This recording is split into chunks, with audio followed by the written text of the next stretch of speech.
motivos para comemorar, porque não sabem o verdadeiro significado do Natal.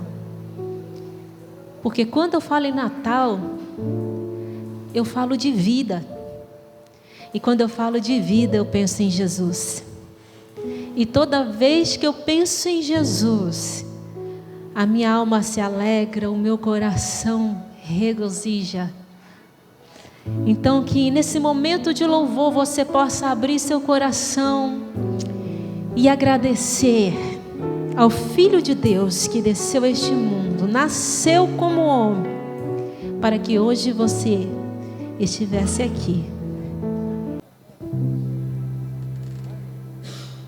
Nossa, o que aconteceu? Cadê todo mundo? Tava todo mundo aqui, de repente tudo parou. De fato, o cenário do cotidiano mudou de repente.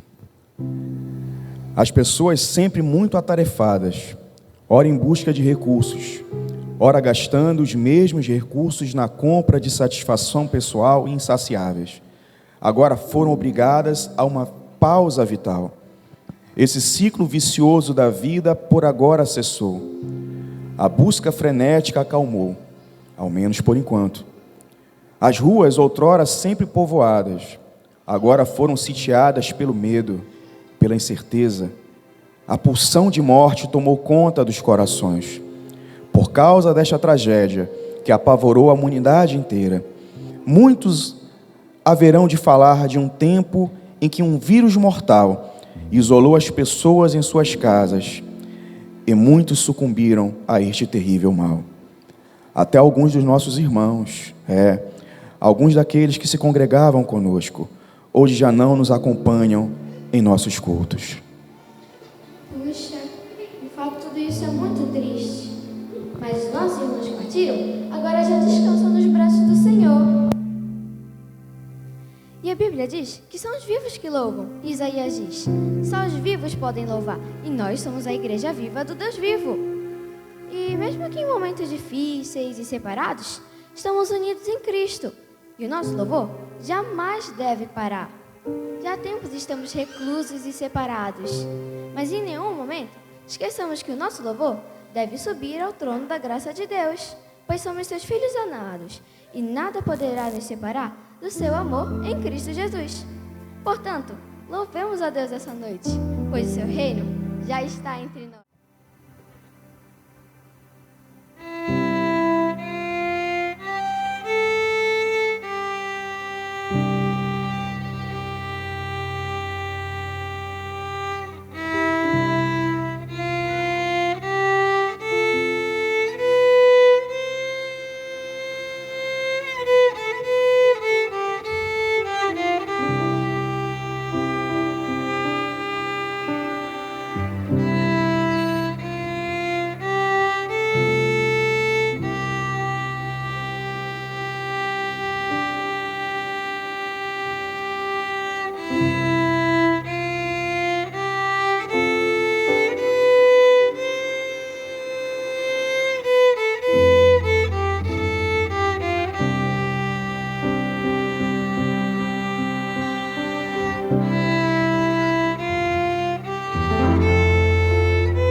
Adoremos a Ele essa noite,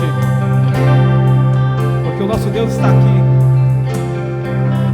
e só Ele é digno de louvor, de glória e majestade.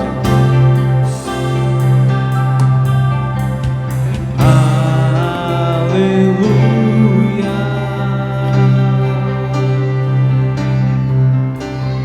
aleluia.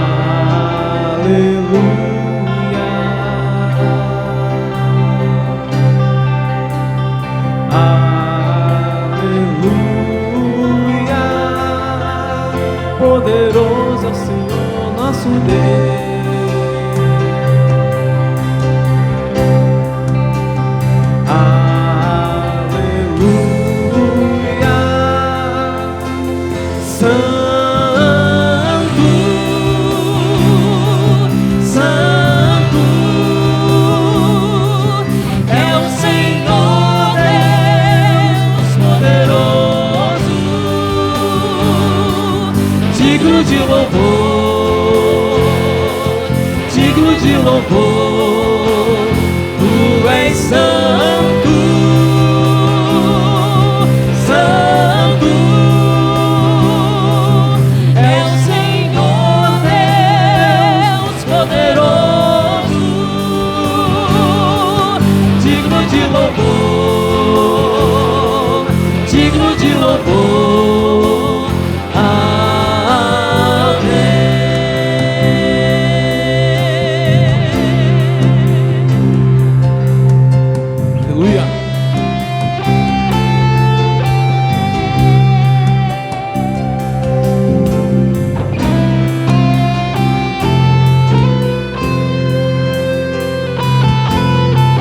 Aleluia. Cante conosco, igreja. Diga lá.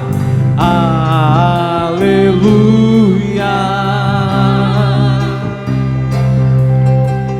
Aleluia. Poderoso é o Senhor nosso Deus.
Desde o princípio, Deus havia prometido enviar um Salvador ao mundo. Isaías profetizou sobre a vinda do Messias, o qual seria chamado de Emanuel, Deus conosco, o reino de Deus entre nós. E a Bíblia relata que no devido tempo, o anjo Gabriel foi enviado a Maria e disse-lhe: Alegra-te, cheia de graça, o Senhor está contigo, e não tenhas medo, pois encontraste graça diante de Deus. E eis que conceberás e darás à luz a um filho, a quem porás o nome de Jesus. E ele será grande, será chamado Filho do Altíssimo, e o Senhor lhe dará o trono de seu pai Davi, e ele reinará para sempre, e o seu reino não terá fim. E ao cumprir-se a plenitude dos tempos, Deus enviou seu Filho, e a humanidade que andava em trevas viu uma grande luz. Sobre os que pairavam a escuridão, a morte, resplandeceu a vida.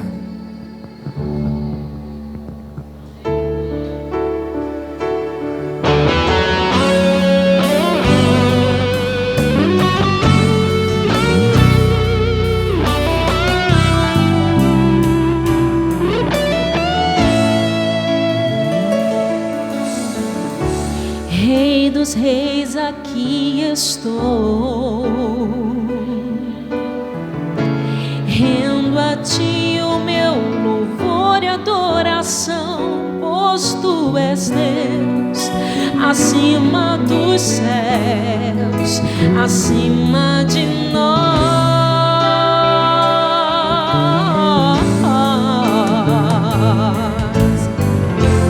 O universo se com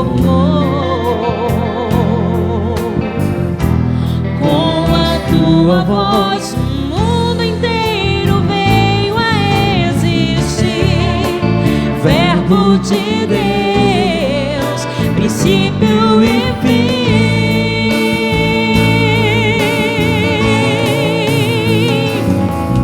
E eu te louvarei, Senhor, levantando a ti minhas mãos,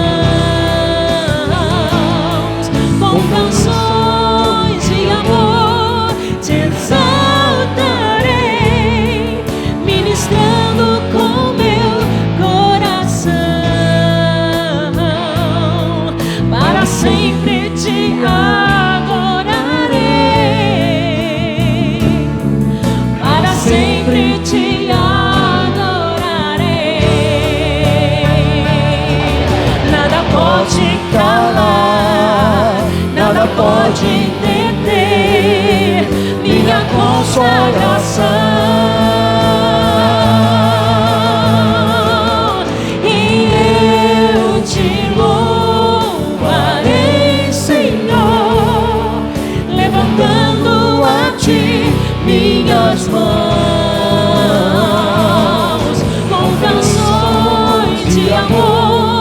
te exaltarei, ministrando com meu coração,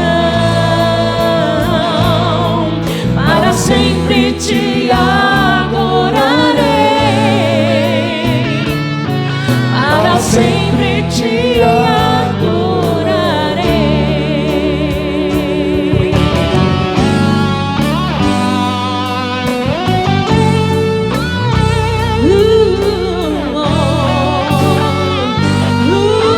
Te amo.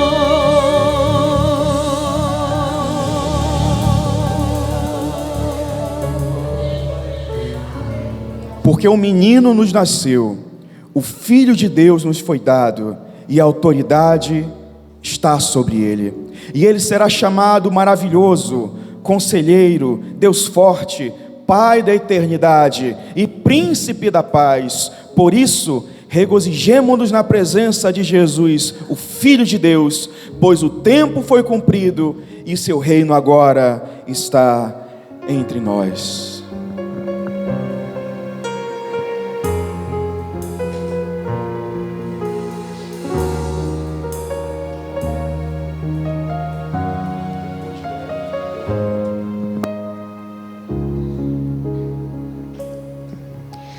Tanta paz, santa paz, já anoiteceu. Tão tranquilo está, terá sido numa noite assim. Imaginem um anjo a contemplar a ternura de Maria, olhar que o rei nasceu.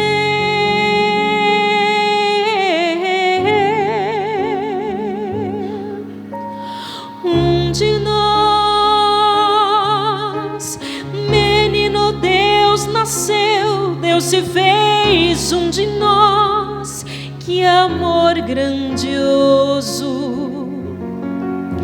maravilhosa luz envolve ali Jesus na noite em Belém. Homem Deus se fez um de nós, Cristo Rei nasceu e se fez um de nós naquela noite. Deus se fez um de nós, um de nós. É noite de Natal, Natal, tornou-se um de nós. Nasceu o menino Deus que se fez um de nós. Que amor grandioso, maravilhosa paz, a manjedoura traz na noite em Belém. Homem Deus se fez um de nós, o Cristo já nasceu e tornou-se um de nós naquela noite. Deus se fez um de nós, um de nós.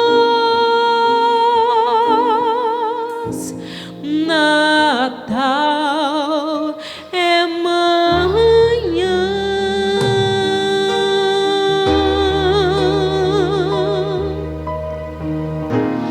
Deus se fez um de nós.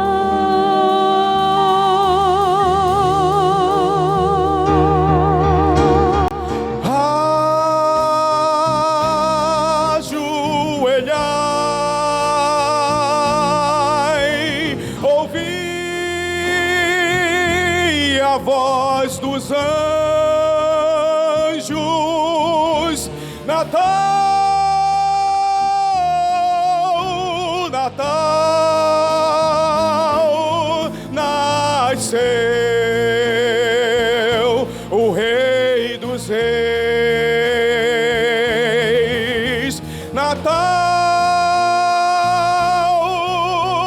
Natal nasceu o Redentor.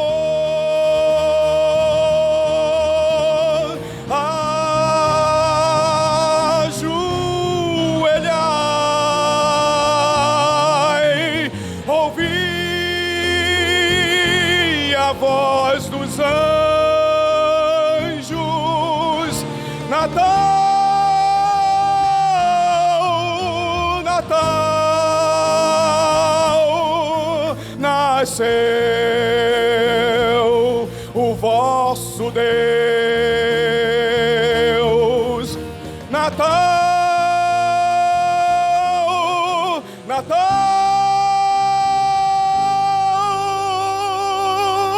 nasceu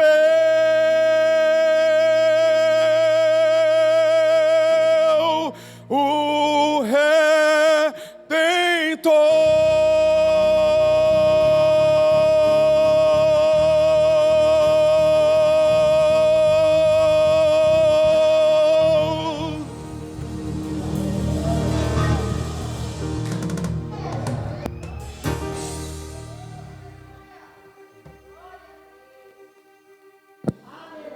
Glória a Deus nas maiores alturas, paz na terra entre os homens, porque Jesus nasceu. Sábios vindos do Oriente perguntaram: onde está aquele que é nascido rei?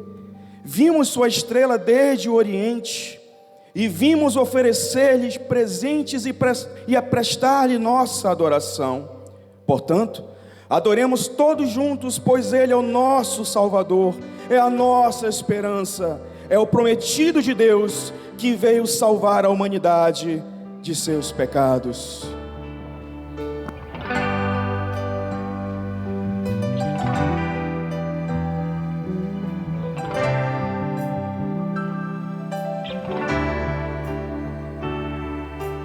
Este é meu desejo, Senhor, te honrar com meu coração, te adorar.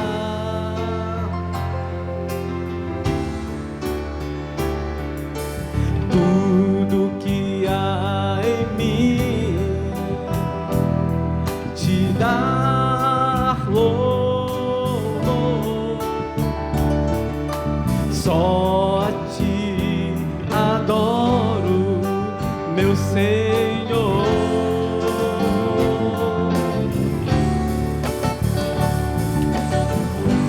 Toma o meu coração e toda a minha alma, eu vivo só pra ti, sempre que eu respirar, cada vez que eu acordar, faz o teu querer em mim.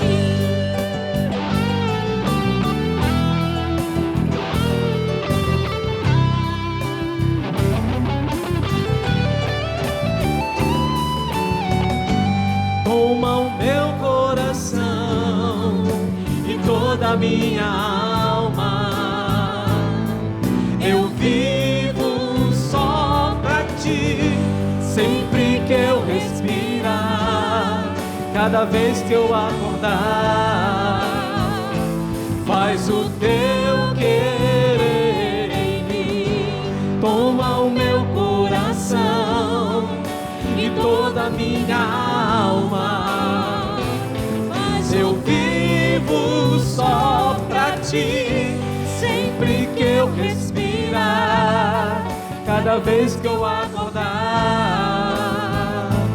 faz o teu querer em mim. Reino de Deus entre nós. Esse é o tema do nosso Natal desse ano. E a gente quer falar um pouco sobre esse Jesus que nasceu. E esse Jesus que morreu sobre esse Jesus que ressurgiu de entre os mortos. E esse Jesus que habita na vida de todo aquele que crê. Abra sua Bíblia, se você trouxe, no livro do Evangelho de Mateus, capítulo 1. Mateus, no capítulo 1 de Mateus, a partir do verso 18, nós vamos estar meditando um pouquinho sobre esse Jesus entre nós.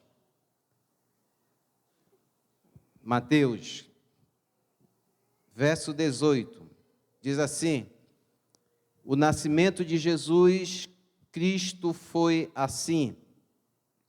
Maria, a sua mãe, estava comprometida para casar com José. Mas antes de se conhecerem, se unirem, ela se achou grávida pelo Espírito Santo. José, com quem Maria estava para casar, sendo um homem justo e não querendo envergonhá-la em público, resolveu deixá-la sem que ninguém soubesse. Enquanto ele refletia sobre isso, eis que lhe apareceu em sonho um anjo do Senhor, dizendo: José, filho de Davi, não tenha medo de receber Maria como esposa, porque o que nela foi gerado é do Espírito Santo. Ela dará à luz um filho, e você porá nele o nome de Jesus, porque ele salvará o seu povo dos pecados deles. Ora, tudo isto aconteceu para se cumprir o que foi dito pelo Senhor por meio do profeta. Eis que a virgem conceberá e dará à luz um filho, e ele será chamado pelo nome de Emanuel, que significa Deus conosco, Deus entre nós, Deus presente. Aleluia. Há um outro texto também, lá no Evangelho de João, no capítulo 15, no verso 15, diz assim: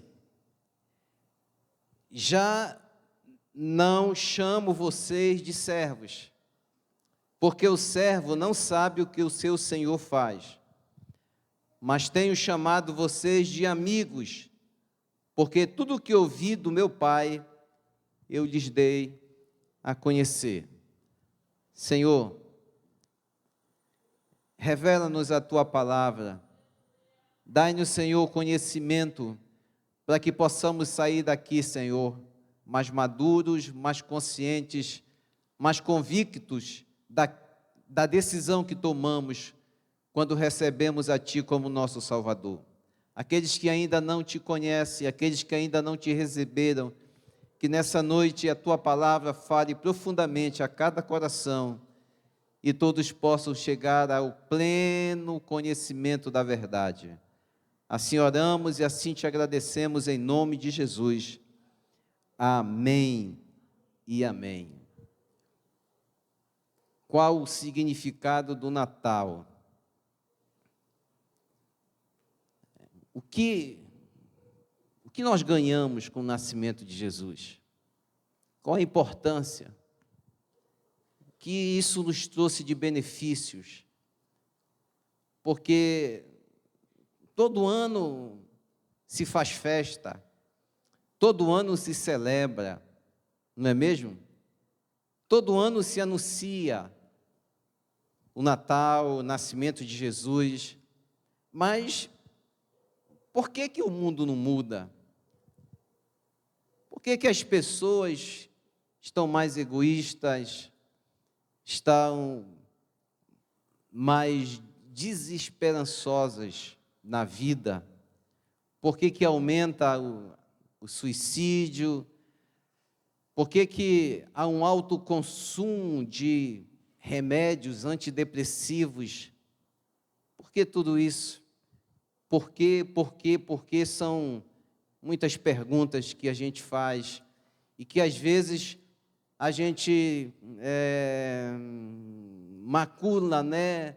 Maquina com o Natal, o ano que finda, e a gente vai adiando, e a gente vai maquiando os problemas que nós vivemos. Na verdade, a gente se deixa enganar pelo Natal capitalista, consumista, enganador. Mas o que a Bíblia ela fala sobre esse nascimento de Jesus, sobre essa vinda do Messias? O que representa para o homem, o que representa para a humanidade? Queridos, quando Jesus nasceu, ele se defrontou com 3 classes de pessoas que ainda permanecem no decorrer da continuidade da humanidade. 3 classes de pessoas Jesus enfrentou, se manifestaram quando Jesus nasceu. As primeiras pessoas foram aquelas que perseguem Jesus. As que perseguem Jesus. O nascimento de Jesus para essas pessoas significa uma oposição aos seus projetos de poder, projetos de dominação, projetos de se dar bem. Foi o que aconteceu com o rei Herodes, né? São os poderosos do mundo, são os que manipulam, são os que se aproveitam das pessoas, das fragilidades das pessoas. Eles até fingem que adoram a Deus, eles até fingem que querem adorar a Deus, mas na verdade eles querem destruir o sonho de um Cristo que nasce, que é gerado no coração das pessoas. Herodes, ele representa essa classe. Quando Jesus nasceu, ele enfrentou no seu nascimento um rei muito perverso. Herodes era o governador perverso. Só para vocês terem uma ideia, ele praticamente assassinou toda a sua família pelo seu medo de que seus filhos pudessem tomar o poder. Ele assassinava qualquer pessoa que para ele representasse perigo, para ele representasse uma oposição aos seus projetos humanos, de poder, de fama, de riqueza.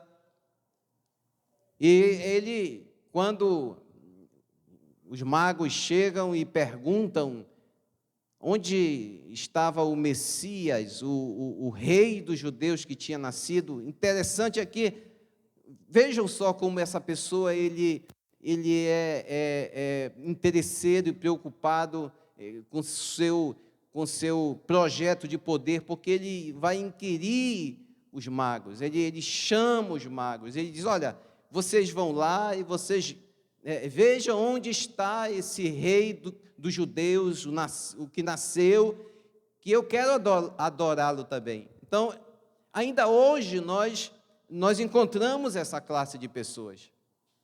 São os que perseguem todos aqueles que se levantam em nome de Jesus, todos aqueles que se levantam em nome do Evangelho.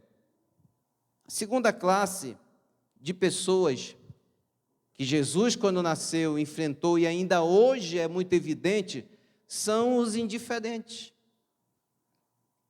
Vejam que, quando Jesus nasceu, os religiosos da época, os sacerdotes, os escribas, os religiosos, todos eles tinham a palavra.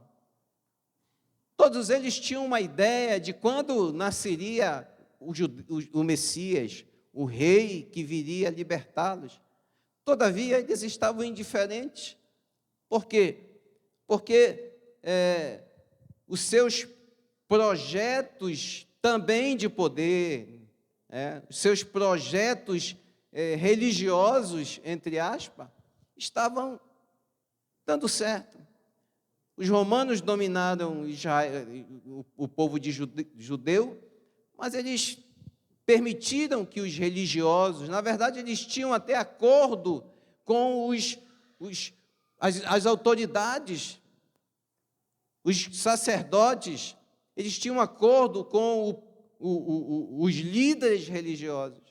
E ainda hoje, esses sacerdotes estão por aí, são indiferentes, eles estão mais preocupados em fazer acordo com o poderio do mundo, com aqueles que têm autoridade, do que se preocupar com o povo, se preocupar com o Messias que viria. E a terceira classe de pessoas são justamente aqueles que, como nós, nessa noite, estão aqui alegres e felizes, jubilando, louvando, engrandecendo o nome do nosso Deus. Os pastores do campo, aqueles homens simples, desprezados na sua época, as prostitutas, os párias da sociedade, né? Os desesperançosos da vida, aqueles que acreditam em uma nova vida, em um novo céu, um céu eterno com ruas de ouro e de cristais, e que não tenham preciosas suas próprias vidas. São esses que se alegram, ainda hoje, com a vinda de Jesus. Eu fico olhando, eu fico observando, que não mudou. Ainda essas três classes, ainda nós vamos encontrar. Hoje, os que resistem a Cristo, os que perseguem aqueles que verdadeiramente tomam a decisão de permitir que Jesus nasça em seus corações. Aos indiferentes, aos que são insensíveis a qualquer coisa, eles estão preocupados com suas carreiras profissionais, estão preocupados com suas famílias, e é bom se preocupar com as famílias, mas nós também não podemos esquecer de servir ao Senhor, de engrandecer ao Senhor. Sabe, Jesus, ele veio a esse mundo, ele não veio trazer uma religião, Jesus veio a esse mundo trazer uma libertação. Ainda hoje esse é o desejo de Deus. Eu vejo as pessoas oprimidas, hoje como existem pessoas que estão vivendo uma vida difícil, complicada. Por quê? Porque ainda não permitiram que Jesus nascesse em seus corações para trazer libertação. E quando Jesus veio e reuniu os seus discípulos, ele começou a ensinar a esses discípulos como seria o reino que estava chegando.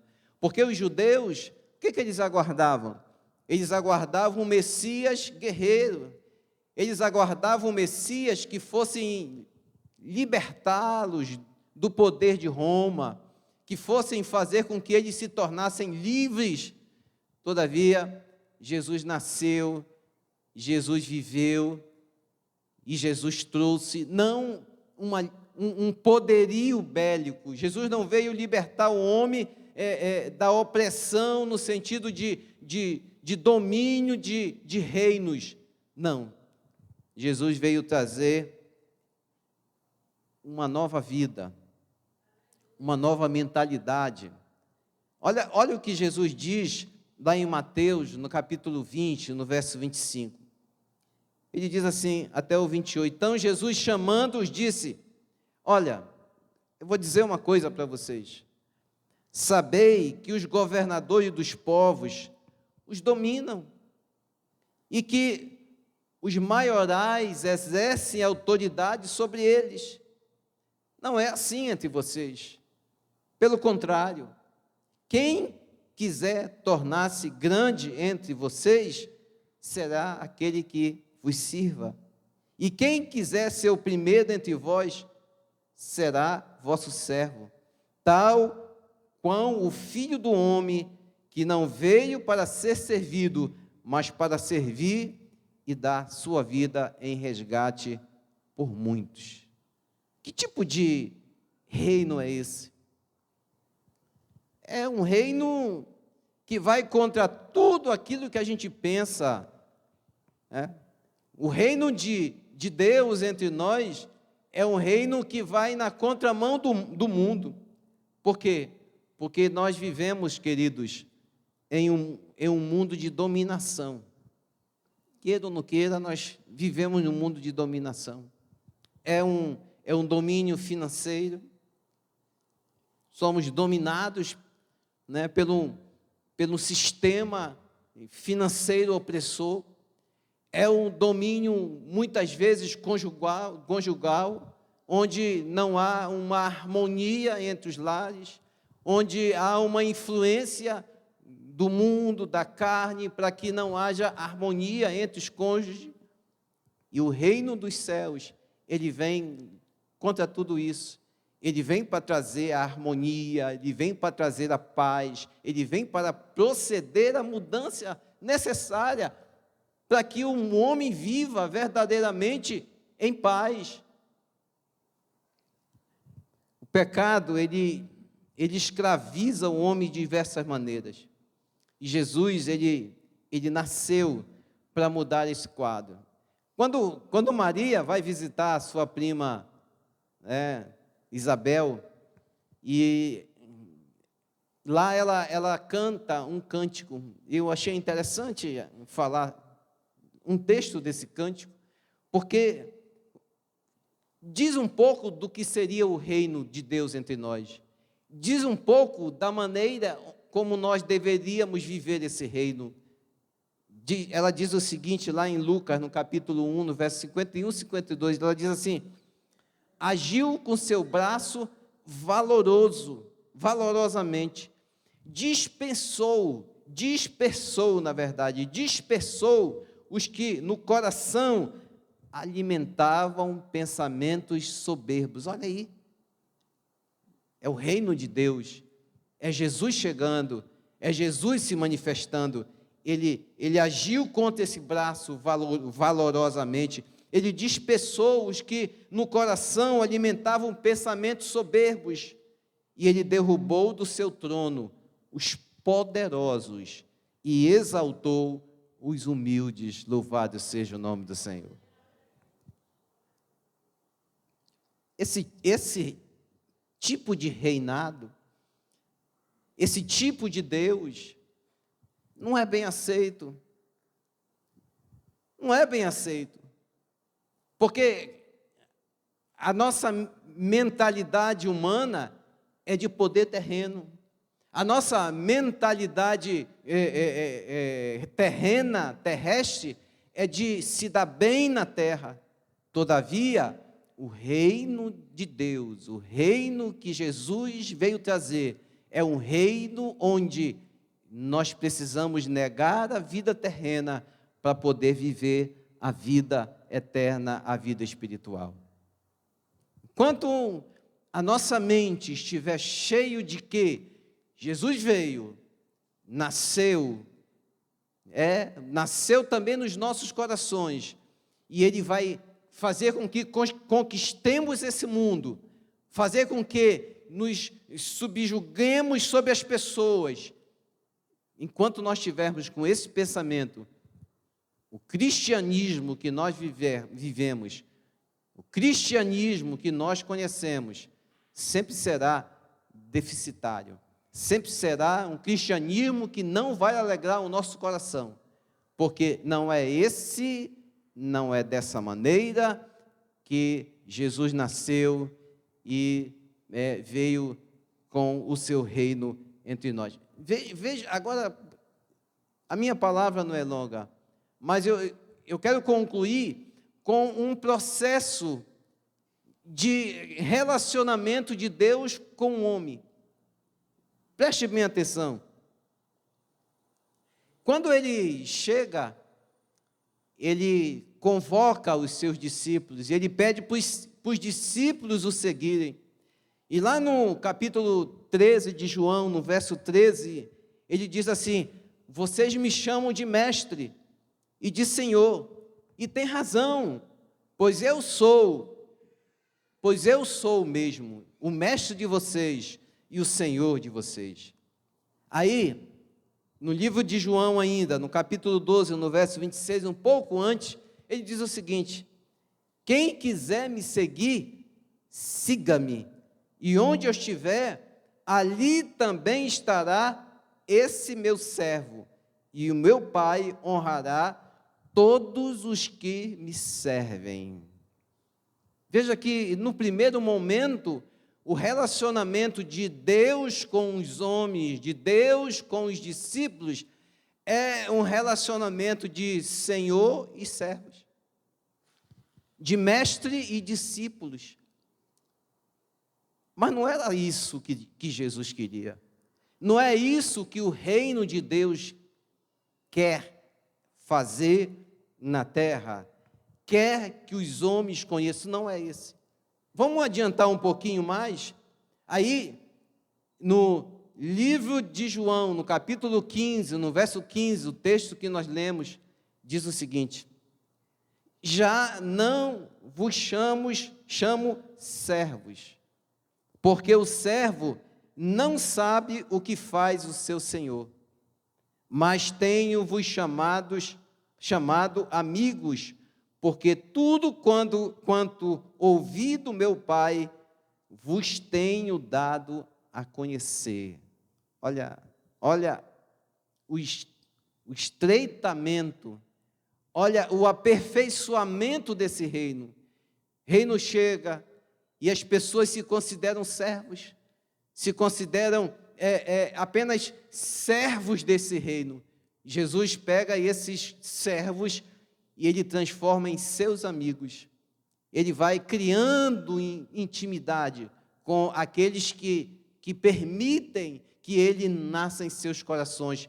Primeiro, as pessoas o têm como o seu Senhor, mas a partir do momento que eu me relaciono com Deus, a partir do momento em que eu começo a conhecê-lo melhor, a partir do momento em que eu vou percebendo a importância da presença dEle, do reino dEle na minha vida, e vou esquecendo-me das coisas que para trás ficam, e vou me esquecendo dos prazeres deste mundo, e vou me esquecendo do que o mundo pode me ofertar, e vou me tornando mais amigo de Cristo. Eu estreito esse relacionamento. Agora, o que é preciso para isso? O que é necessário para que eu me torne amigo de Deus, amigo de Jesus, amigo de Cristo? Ele fala, ele responde na sua palavra. Duas coisas é necessário. Primeiro, fé. Segundo, obediência. São duas coisas que o mundo não quer. São duas coisas que o mundo não tem prazer em ter. Por quê? Olha o que ele diz lá em Tiago 2:23. E cumpriu-se a escritura que diz: Abraão creu em Deus, e isso lhe foi atribuído para a justiça, e ele foi chamado amigo de Deus. Você é amigo de Deus? Você tem crido em Jesus? Ele nasceu no seu coração? Ele surgiu na sua vida? Você crê nele? Hoje pela manhã nós fizemos um batismo muito abençoado do Lucas e da Lívia. E quando a gente vai batizar alguém, a gente faz uma pergunta. A gente diz assim: você crê que Jesus é o Filho de Deus? Você crê que Ele morreu por você? E você crê que Ele vai voltar? Aí a pessoa diz assim: sim, eu creio. Essa pessoa, ao fazer isso, ao fazer essa confissão, ao fazer essa confissão de fé, ela se torna amigo de Deus. Amigo de Deus. Não é mais servo. Porque o servo não sabe o que o Senhor faz, mas o amigo sabe. O amigo tem intimidade. E Jesus diz assim: vocês são meus amigos porque tudo que o meu Pai me dá a conhecer, eu revelo a vocês. Sabe, irmãos, quem é amigo de Deus não anda preocupado nessa vida, porque sabe exatamente tudo que vai acontecer. Não anda ansioso nessa vida, porque confia inteiramente naquele que é poderoso para fazer mais do que pedimos ou que imaginamos. Quem é amigo de Deus, por mais que venham as lutas, por mais que venham os problemas, por mais que venham as dificuldades, eles creem, eles acreditam que o Pai, assim como está em Cristo, o Pai também está nele. Segunda condição para se tornar amigo de Deus é a obediência. E o mundo também, ele não faz isso. As pessoas mundanas, as pessoas carnais, elas não fazem isso.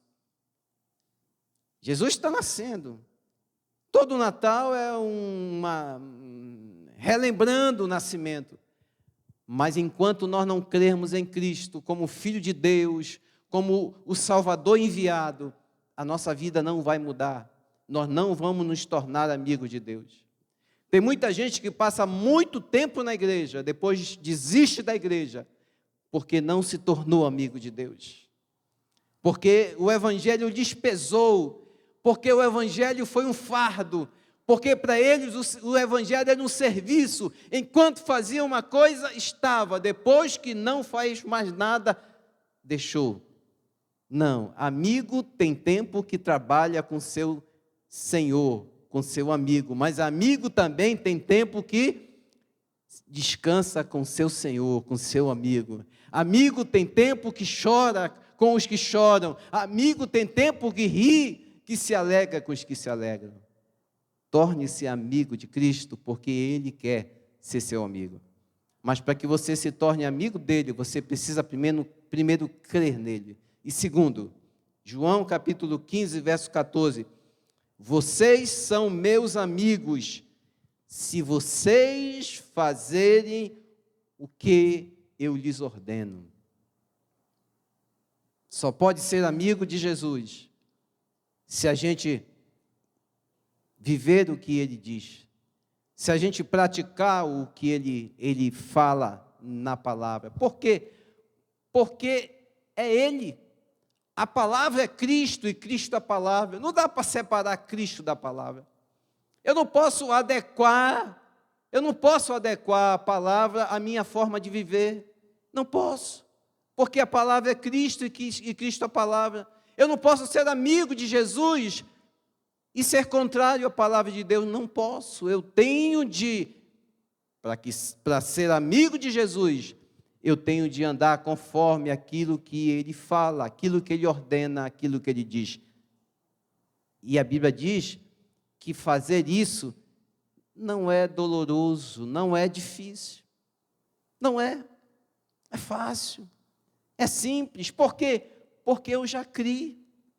Porque Jesus já surgiu na minha vida, Jesus já nasceu no meu coração, Jesus já mudou a minha vida. Ele me fez servo, depois amigo. E para completar, olha o que Jesus nos transforma. A vinda de Jesus, o nascimento de Jesus, a mudança que ele procede na nossa vida.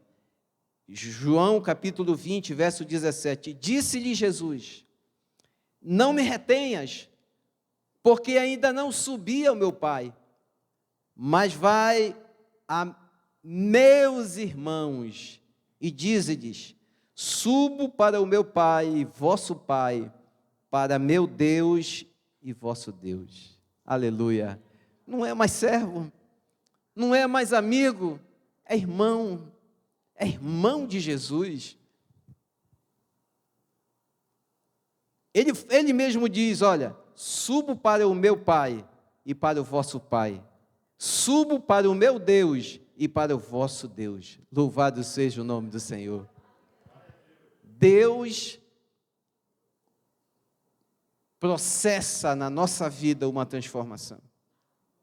Ele nos tira de homens naturais para servos, depois nos leva para ser seus amigos e depois nos leva a ser seus filhos. Olha o que diz ainda a palavra do Senhor, porque não recebestes o espírito de escravidão, para viverdes outra vez atemorizado, mas recebestes o espírito de adoção, baseado no qual clamamos, Abba, Pai. Abba, Pai. Aleluia. Abba, Pai. Glória a Deus. O próprio Espírito testifica com o nosso espírito que somos filhos.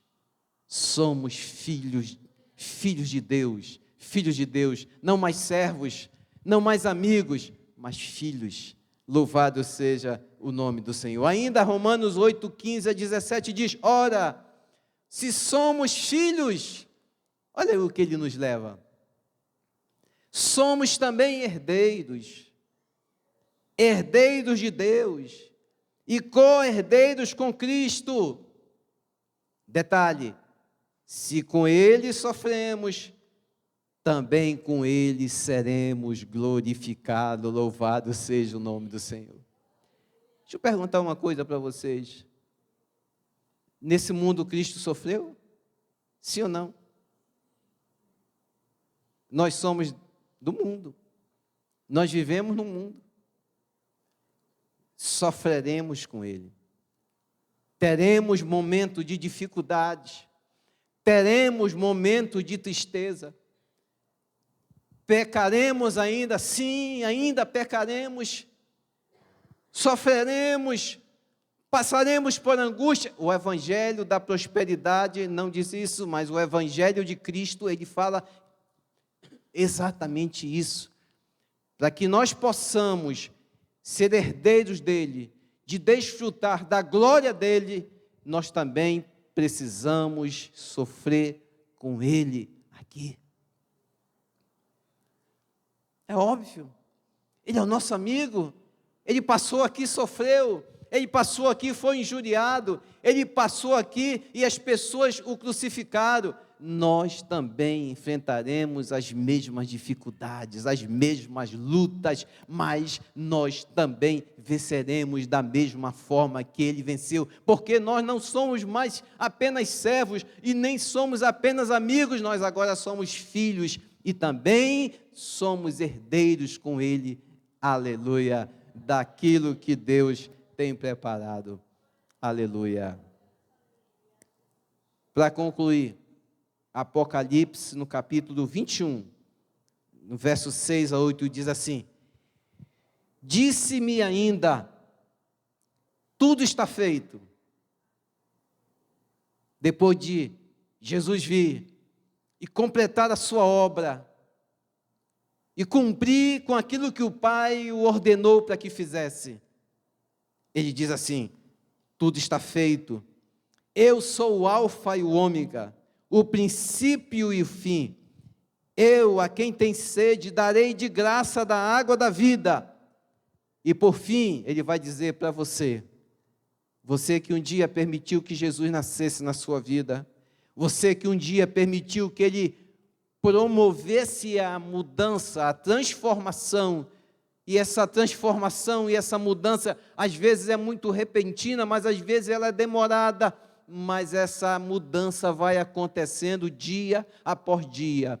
Servo, amigo, filho, herdeiro com ele, aleluia, na sua glória. Ele diz, você que passou por esse processo, você que o Natal não representa apenas mais um nascimento, não. Você, ele diz, o vencedor herdará todas essas coisas, e eu serei o Deus dele, e ele será o quê? O meu filho. Aleluia. Você é filho de Deus. Você é herdeiro de Deus. Toda vez que você for celebrar o Natal, você vai lembrar que Jesus nasceu na sua vida, e ele te transformou, e ele te levou. Agora, nesse mesmo texto, na continuidade desse texto, há um alerta. E eu quero deixar esse alerta àqueles que ainda não permitiram que Jesus nascesse em seus corações. aqueles que ainda não passaram pelo processo de mudança, de transformação, de intimidade com Deus. Sabe, de poder, como João, reclinar a cabeça no colo de Jesus, de poder conversar com Jesus nas dificuldades, nas lutas. Diz assim: quanto, porém, aos covardes, aos incrédulos, olha aí, incrédulos é aquele que não creu em Jesus, é aquele que não creu no seu sacrifício, é aquele que não creu que ele poderia nascer na sua vida e transformar a sua vida. Quanto aos incrédulos, aos abomináveis, aos assassinos, aos imorais, aos feiticeiros, aos idólatras e a todos os mentirosos, a parte que lhes cabe será no lago que está queimando com fogo e enxofre, a saber, a segunda morte. Queridos, o inferno existe. Queridos, a segunda morte existe. E a segunda morte é uma morte eterna. Seja da classe daqueles que receberam ou ainda querem receber Jesus com júbilo, com alegria no coração, não esteja enquadrado nessa última parte dos incrédulos, porque infelizmente para esses o nascimento de Jesus e o Natal não terá nenhum significado, não terá nenhum valor. Se nessa noite há alguém entre nós que gostaria de permitir que Jesus pudesse nascer no seu coração, entregar a sua vida a Jesus, para que Ele te torne um servo, além de um servo, um amigo, além de amigo, um irmão, além de irmão, um herdeiro de tudo aquilo que Ele conquistou na cruz, de tudo aquilo que o Pai o colocou. Diz a Bíblia que Deus exaltou acima de todas as coisas. Se nessa noite há alguém, eu quero orar por você. Se não tiver ninguém que nessa noite queira tomar uma decisão, nós vamos dar continuidade à nossa programação.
Chegando